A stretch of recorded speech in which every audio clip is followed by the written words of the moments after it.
Two, one. Hello, and welcome back to Tech Talks. I'm Victor Matthews here with Julie again, and we had a bit of a week of vacation for Thanksgiving. That was We are pretty fun, back. but we are back, and there's more tech news, as you would imagine. Never does stop, does it? It does not. There's always something around the corner, always the latest controversy or new development or something like that. As So what is it this week? well, we over the time we've been gone, the Cybertruck was announced. Elon Musk had his reveal, and it's supposed to be a giant bulletproof machine of beast. It seems. Did you see? So I saw the picture of it. It looks pretty cool, in my opinion. I like that it's very much a change up from traditional trucks. And I'm sure, knowing Elon and his intentions, that the specs are really neat, and it is, of course, electronic, right? Fully electronic. Mm-hmm. I saw a headline today, though. Did you see that he crashed one of the Cybertrucks into a pylon or something? I did not. And I didn't actually read the article, so I have no idea if it was intentional to like show how. I have no idea. Hmm. I just saw the headline. Yeah, there's been a lot of controversy over the Cybertruck as to, its viability as a truck, its looks, its aesthetics, and all sorts of different things. Probably the biggest uh, point that I hear that seems to be the most valid one that's not based off of personal opinions, yeah, is the fact that right now there's only one other Tesla that does a lot of towing or can do towing really, and that's the Model X. And the Model X, I believe, has like a 400-mile range, but it significantly decreases by like half When you are when towing. you are towing. And like if a similar thing happens with this truck and you have to refill your battery every 2 hours to if Or you're every 200 miles, yeah, yeah. like it would not be that great. That wouldn't be ideal, especially if you were using it to pull like a camper or something. Yeah, that would be Way. ideally be the like what you would be doing with Well, that's what I such a heavy mean. duty thing. Yeah. And the fact that point that one, it's very limited because of the amount of miles that it would go. We don't know if that's actually the case. We've but assuming based off of If what, it is yeah, the and trend of the last I one, don't see okay. what could have changed in battery technology or something to make that any better. I don't know if having a vehicle that's designed for towing would make it easier on the battery or not. But that's pretty much the one thing that I've seen. Outside of the towing capacity and all the specs for it, seems to be a little bit better than your average truck, your standard truck that you get, like the Ford F-150. But it's at a price point of almost a of the second tier of truck. There's like the F, I think 350 or something, F-250 Ford, but it has significantly less towing capacity than those. So the price point versus the capacity doesn't exactly line up. It's a kind of in between two different markets. And so that's another thing that I've heard is like, I'm not a truck person, so I this is based off of just me looking at specs and pricing, and from what I understand of value of trucks based off of just the numbers alone. And that's what I outside of that looks pretty cool. I imagine that over time, as it is able to get cheaper, just like the Model X, it came out at a very high price point, but then now by the Model 3, you can get like a Tesla that's about the same price as a regular car. And as time went on, it became more price efficient. So I imagine this first time around, yeah, it's going to be expensive and probably not the best thing, but it's going to push the industry in that direction, I believe, which is good overall, a net good. Fair enough. Oh,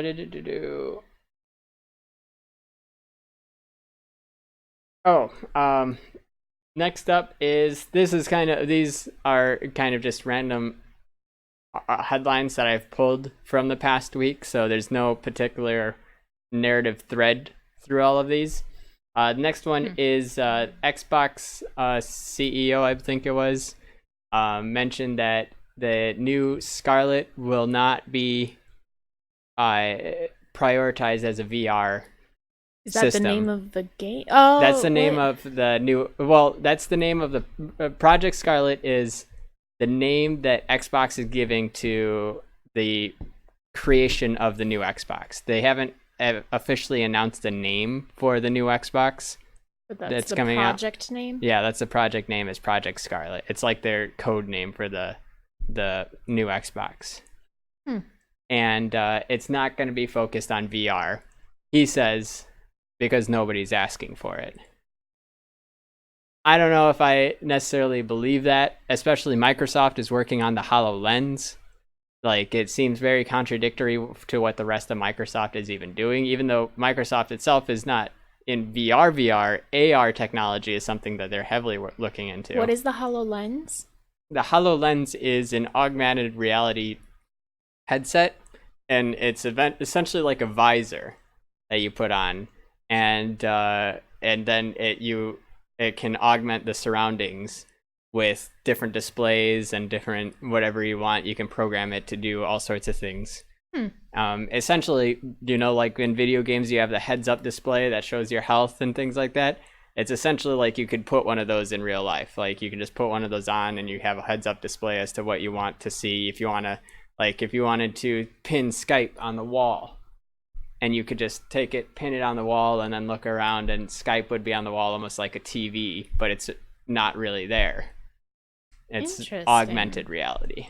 I'm interested in that. That sounds... Yeah, they have prototypes going out to businesses, and it's something that they have been looking into quite a bit. There was one gaming prototype that they set up with Minecraft, and it was like this table, like you just look at a table and it all becomes, and this isn't the same thing as the Minecraft phone app. It's very similar though, but with the HoloLens, yeah, it was very similar to the Minecraft phone app where you just had a table and you could see your world, and yeah, you just like the table becomes the world, and then you almost can like do a Lego display in front of you. Yeah, essentially like Legos for you. And so it's really cool, and it's interesting that the Xbox is not leaning in that directions. More and more games are coming out that use VR, some high quality games, and I know right now it's very much in its early development, but between Valve creating high-end VR systems like the Vive Index and Facebook creating very consumer grade VR. Facebook is creating VR? Yeah, Facebook is the people that own Oculus. I didn't know that. And Oculus has started off as an independent thing. Then Facebook bought them years ago. Of course they did. And but Facebook's priority is to make make VR accessible. And so they are trying to make a high-end headset, but for a very cheap price. So right now you have the Galaxy, or not the Oculus Rift S, and they have it made so that you don't need any of the base stations. You don't need a lot of cables. There's 2 cables that plug into your computer, and that's it. And then you have... So the 2 cables that plug into the computer also plug into the headset that you wear? Yeah. And it's still just the headset. You have to have your own headphones, right? but that way you the can headset choose. does have built-in speakers, but you can plug in your headphones. Okay, and so that's the Oculus Rift S. Yes. And whereas what you were saying is the Vive is quite a bit more, almost twice as much. Well, now the Valve Index, I believe. Valve Index? Yeah, the Valve Index is I think right now the highest end one. The HTC Vive Cosmos might be higher. One of those, they're about on par to be the high end, but they're in the thousands, while the Rift S is in $300 range. And Vive is the company, VIVE? Vive, HTC Vive. Okay, HTC is the company. HTC is their building the line of- Vive, yeah. And then Valve started building their own VR. Valve, the video game company. Yeah, Valve, the video game But company. they're separate from... They're separate from the Vive. Oh, for a second I thought you were saying that the Valve one was an addition within the HTC. Like, I thought we were only talking about two companies VR, but now we're talking about three. Now we're talking about three. Oculus from Facebook. Yeah. Vive from HTC, and Valve has whatever. Index. And so, okay, so I know the Vive, we have that. It has the little things that have to get screwed into the wall, and you have to, of course, have the floor space. And then those all have to be wired to the computer. Those are just wired to outlet, not to the computer. Oh, okay. I don't know how all this works, but it's a very complex system. But yeah, you have the base stations for the Vive, and similar on the Index, it also has base stations. My question. Okay. And the Oculus is the first one to, well, not the first one, but it is the first one to come out with a system that doesn't use the base stations that is good. From what I've heard, people have it's blown people out of the water how good the tracking is, because there's the technology that they use to do this tracking seems to be a good combination of things. So fair enough. It's working really well. But the biggest thing is the two the two other companies, HTC and Valve, are creating high-end equipment. So those high refresh rate, high pixel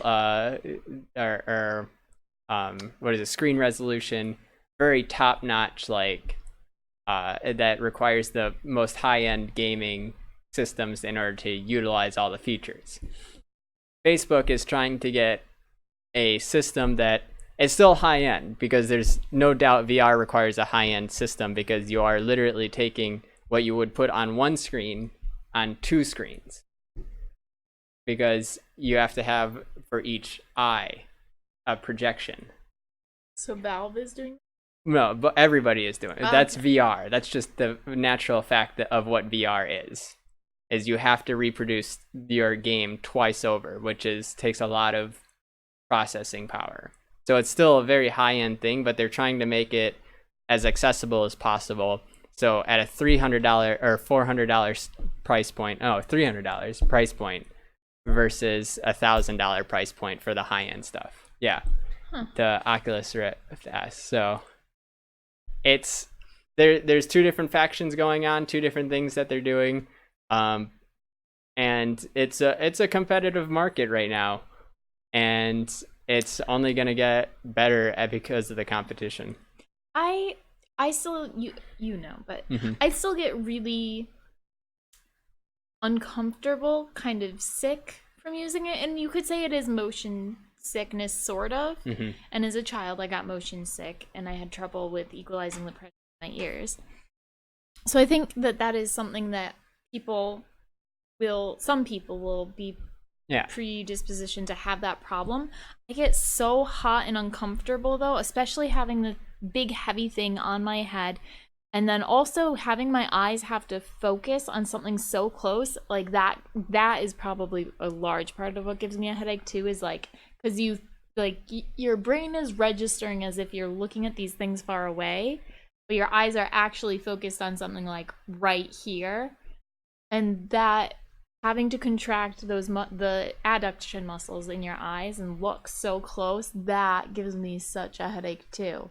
In addition to like the movement where your vestibular system, like you're not really moving, but you are teleporting forward, and in the game you're moving and your peripherals got all this visual stimuli going past you, and yet your vestibular system is registering that you're still standing still, and it's very disconcerting. Yeah, and a lot of that is Just thinking of it. A lot of it is being fixed or helped out with, like, as technology gets better, when the screen has higher resolution, the focusing becomes less of a problem because it looks more natural, right? You're not a lot of the focusing problem. Yes, there's still some focusing when it comes to the eyes, but they've tried to alleviate that with mechanical fixes, or with the Oculus, they do software fixes to make the screens go into the right place, so that if you have eyes at different like lengths from each other, that it'll adjust to that.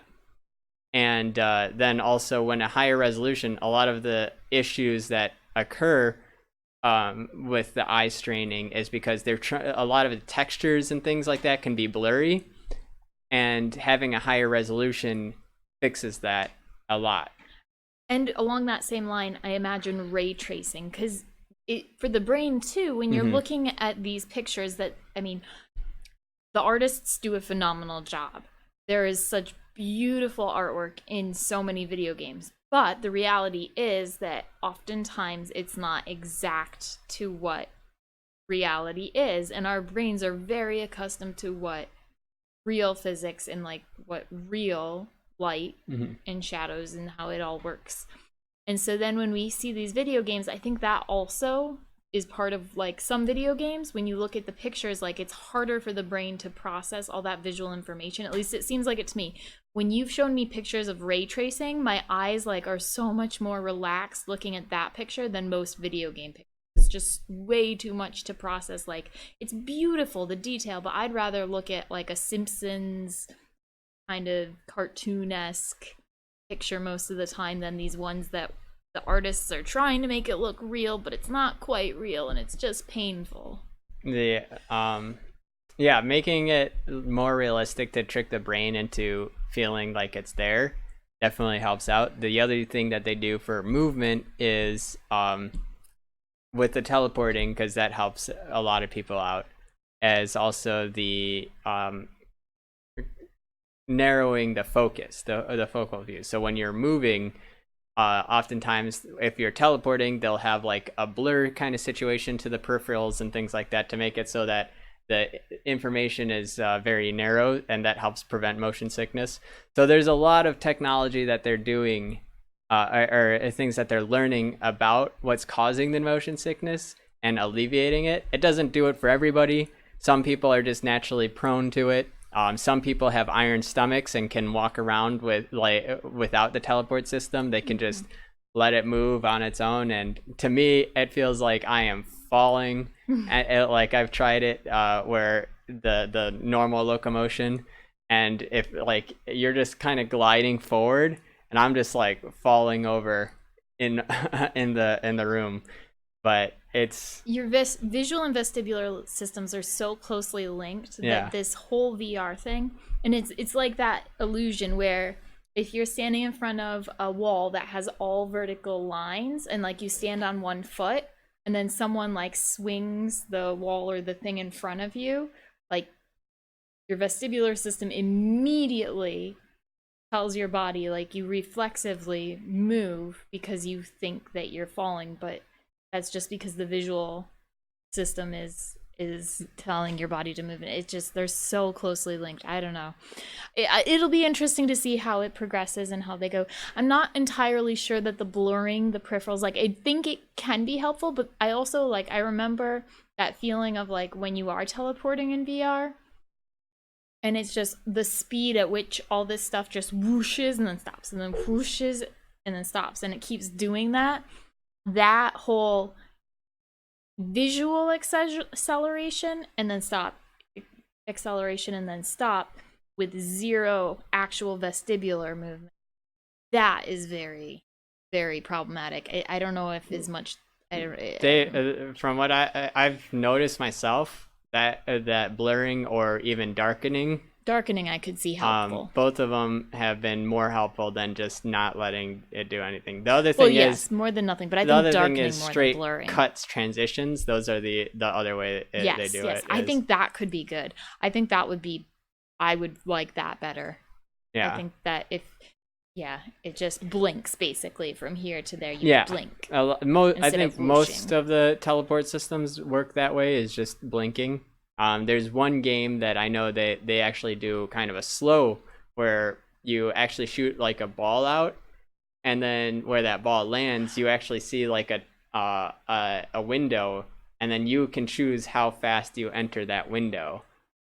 And I thought that was actually really cool. You know what that sounds like? I was like, I feel like I've seen this, and then I realized in Minecraft when you throw the ender eyes, and it's like a ball, and then you blink there, I guess. So it's not quite the same. The visual is more of like Portal, when you shoot the gun and then a portal opens up.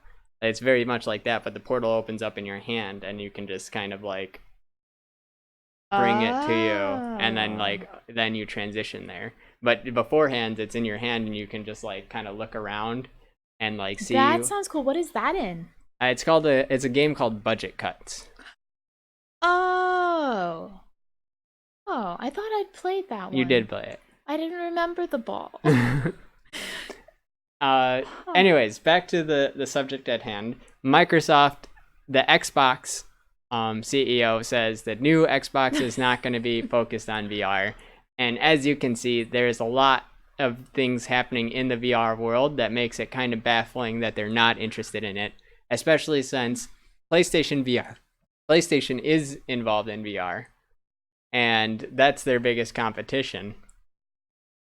And it's just kind of weird. I don't know. I don't know that it's that surprising or weird, because there's already, you've said 3 VR options out there, and now PlayStation's also getting into it. So there's PlayStation has been in it. Okay, 4 major competitors, and they would have to invest a lot of money, and they feel but the 3 competitors aren't even on the Xbox platform. They're on PC, and then PlayStation has PlayStation and Xbox go head to head with each other. But if one of them starts getting VR games and the other one does not, sure, that's a loss of market right there.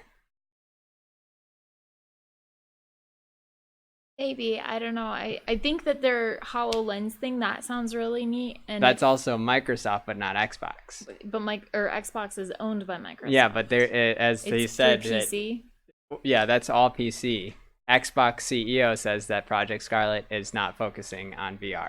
Maybe. And he didn't necessarily say AR is something that they're focusing on, or he didn't say AR is something that they're not focusing on, but he didn't reaffirm that it is either. Maybe Xbox just needs to work on their gaming console. I mean, I haven't used an Xbox in years, but I remember the Red Ring of Death and other errors they had in just the basic console. Maybe they're being wise and not biting off more than they can handle at this point. It's possible. And I've thought of when they invested so much money in the Kinect, that technology, and it kind of bit them in the ass. I thought that was kind of fun, though. I did a rafting game with the Kinect that I enjoyed a lot. The technology of that was fantastic, but it didn't have really much outside of just cool tech, right? Like, there was no practical uses in it for video games. Now, for other things like military, there was very much a lot of use for the tech of the tracking. Like you could track people's stances and things like that, and you could create simulations for them, and you didn't need to have all this tracking software on them like the Vive has. The base stations, you had one thing that could track their entire skeletal structure.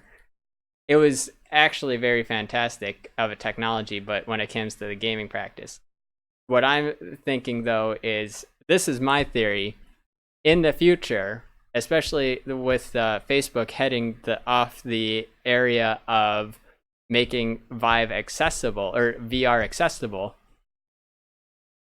once it becomes essentially like a monitor, an extra monitor that you can have for your computer, like a headset, but instead, like you can just, monitors are $200-$300. A Vive or HTC Vive is also $200-$300, and or not not the Vive, the Oculus is $200-$300, and eventually computers that are able to do VR will also be $400-$500 instead of $1,000 that they are now. So it will eventually come to a point where you might just have a regular gaming PC and an extra headset for when you want VR, and it would just be like the cost of an additional monitor. And at that point, I think it would become a very staple of gaming rigs, even. I'm really intrigued by the AR. Yeah. Yes. I don't know, just AR looks really cool. So far, there's been no consumer grade demos, really, for it. And that's the only thing that's holding it back. Is right now it's in beta phases. Some people are testing it out. If you have a lot of money, just pay for dev kits. Once it starts becoming a consumer grade thing, then we'll see what happens from there. And I think that'll be less gaming. I think that will actually be more production. That will be a lot more engineering, a lot more just business oriented than it would be gaming orientated. Yeah, I just wish that there was a way that it could be accessible. Like if you could just make your environment dark, like turn off your living room lights and have on your little AR headset, and it somehow could mask the stuff that's actually around you and like create a completely VR type of world just in a farther scope than right in front of your eyes. The thought of like VR is giving me an uncomfortable head feeling. It's not a headache yet, but it's just, I'm ready for the next topic. Okay. Next thing is Outlook. I gotta remember. So this is Microsoft Outlook? Yeah. I don't remember what Outlook does for them. Progressive web app. Outlook is their webmail service. Oh, like an email? It's like an email, but it also is just like an email file system. So Gmail is usually an email, and you usually just it gives you a Gmail account to use it. Outlook, you don't necessarily need a Gmail account or an Outlook account to use it. You could just have a bunch of emails that you already own, like a Gmail or Yahoo, Hotmail, and then you could use it, and you could use this as an interface to access all of them. Huh. Okay. And but anyways, they're turning into what is called a progressive web app, which essentially is a hybrid between installing it on your computer and having it be a web-based application where you go onto the Chrome or your browser and you go to Outlook.com. So by hybrid, you mean it's accessible both ways, not that you need to have internet access and a downloaded version? Yeah, so it's, since it's a mail server, you would need internet access. But instead of having to go to Outlook.com, like opening your browser, you could essentially, it's almost like pinning the tab to your computer, but there's a program-ish, like there's part of the program is saved to your computer so that you can open it up and whatever's been synced to your computer is there already if you're not on the internet. And if you are on the internet, you get the full functionality of going to Outlook.com, but it is an application on your computer without having to install the full application. Okay, that's fair enough. It's interesting, and it seems like Microsoft might be doing this for a lot of its. It seems to be that they're redoing their Microsoft Office product system to be more mobile, and this goes back to the Android Microsoft phone that's coming out, the Surface Duo, I believe it was called. That's coming out next year, which the folding phone that Microsoft announced. And it seems like having apps that integrate with each other between different platforms, it seems to be what Microsoft is wanting to do. Next topic. Oh, this was fun. Then we can end it off on this one. So over Thanksgiving, we talked about this before, where some people would mention that phones, they believed the microphones were listening through their phone. Oh. And then would give them ads based off of what the microphone heard, even though the phone was like locked on their lock screen or something like that. And I was very skeptical of whether that was actually happening, or whether people just kind of thought that was happening, or based off of conjecture, or like or maybe somebody in the household searched for something, and because it's within the same IP group, that it might have been sending the same ads to the same IP group. But then we went to your family for Thanksgiving, and there was a TV going, and there were a bunch of ads for Tylenol. We don't have TV at our house, and I was not connected to their Wi-Fi at all, because this was a whole, like, I've never been to this house before, and we only have streaming services like Netflix, so we don't see Tylenol ads ever. And so after that, though, or during this dinner, event, I guess it wasn't during the dinner part, but I ended up on Facebook, and sure enough, I had Tylenol ads on my Facebook, on my phone, even though I was not connected to their internet, and the only thing that happened was the TV had Tylenol ads. So you suspect that because your phone heard Tylenol and it was like transcribing and then like using keywords for ads, you think that it was giving you ads based on your mic? And this was only the Facebook app that I saw any ads for Tylenol. None of the other services had it. So then I went to look at my Facebook app permissions, and the Facebook app did have microphone permissions turned on. Why would your Facebook app even need microphone? Well, you can do videos like Snapchat. Oh. On Facebook. Okay, I didn't. Snapchat, I guess you or could Instagram. Do like, voice to text in the. That's for your keyboard. That's not Facebook. Keyboard. So Facebook doesn't have their own keyboard that they would need the access? No, the way Android works is you have an Android keyboard that you use. Oh.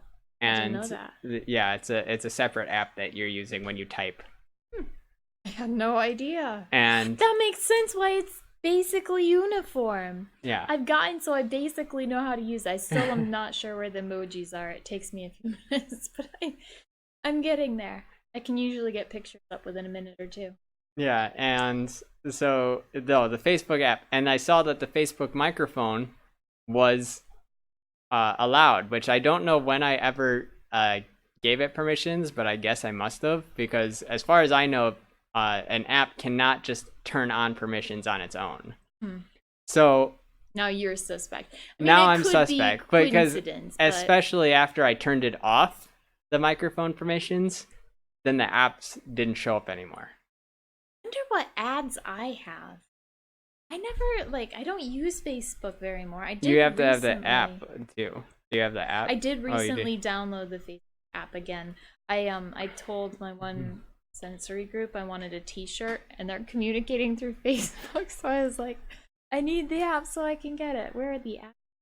You just scroll and eventually you'll run into an ad like Oh. that, Elizabeth Warren. Apparently, I have an ad for Elizabeth Warren. But I am now And on Yang. the belief side that it is not just looking through your searches. It is actually using Tesla. I've got Warren, Yang, Tesla. What other? Sorry. Okay, we don't. This is a. yeah, and this is also probably because you're Curious. connected to my internet here. What's So- Clean Cult?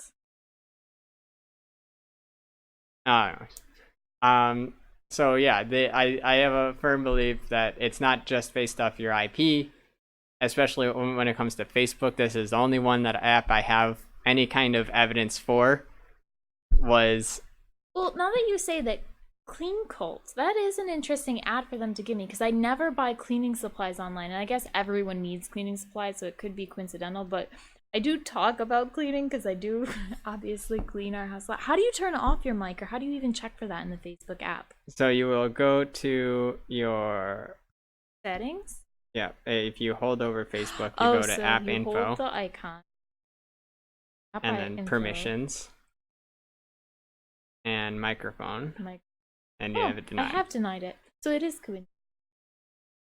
As Okay. far as we know, yeah. But that's my Your 2 cents on that? anecdotal evidence. It's not exactly statistics, but No. that was very conclusive to me. Well, I wouldn't say conclusive. It was pretty conclusive to me. Like I was not connected to their internet.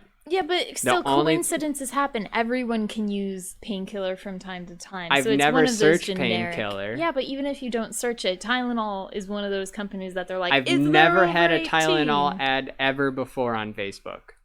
Coincidentally, the first time. It's anyways. Yeah, I think that's If it more. happened 3 times, Yes, then it's a pattern. that's a theory, like in general, especially when it comes to. so But that's not. I've never had a Tylenol ad before, ever on Facebook.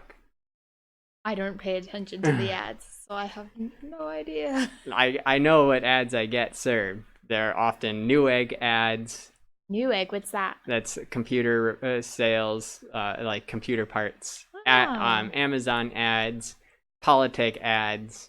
Amazon ads, because they need ads. still. Never have I had a medicine ad. I don't search for medicine. I've never really even. I might have like an aspirin every few months.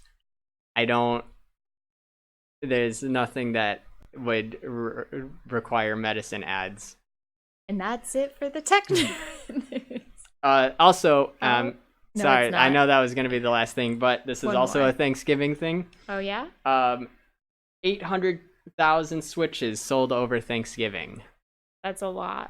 Over the Nintendo Thanksgiving Switch. weekend between Black Friday and Cyber Monday.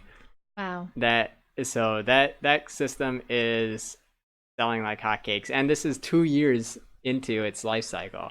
I know both. I have 2 nephews. My 2 oldest nephews are both getting one for. They're each getting one for Christmas. So, that's all for Tech Talks this week. Hmm. We will see you next week. Yes, yes. Switch is a great system. It If is. anybody is wondering whether they need a console for their kids, especially. But I have a thing about that. What? Okay. So on my Switch, when you're holding it in your hands, the power button is like right up at the top, and you push it with your left hand. But the thing about that is, be careful, because the several times when I've powered it, apparently I've had it now for a year and 6 months. I got it in July. Yeah. So a year and 6 months that I've had it, and for the past few months, it was like a month after we'd had it for a year, a month out of warranty, I started having this problem where my blue slider, it doesn't always stay firmly locked in. And I realized the reason for that is because when I hold the Switch, I'll go to push on the power button, but to stabilize my hand, push on the power button, I'm just gripping the left Joy-Con. And so then I'm putting pressure on the part that latches that Joy-Con to the console itself, and I've basically destroyed the connection thing, it seems like. So now I have to be careful, because sometimes when I'm playing now, that left one just slides up for no good reason. But so when you turn your power on your Nintendo Switch, if you get one, or if you have a child or know someone, recommend that they stabilize it on the main console when they push the power button. They also have a newer model. I don't know if that's been fixed at all. Oh, but I would hope so. Yeah, there probably is minor improvements and things. The newer console also has better battery. That's the main difference. But that is all for Tech Talks again. This time is really the end. Have a great one, guys. We will see you next week. One. All right.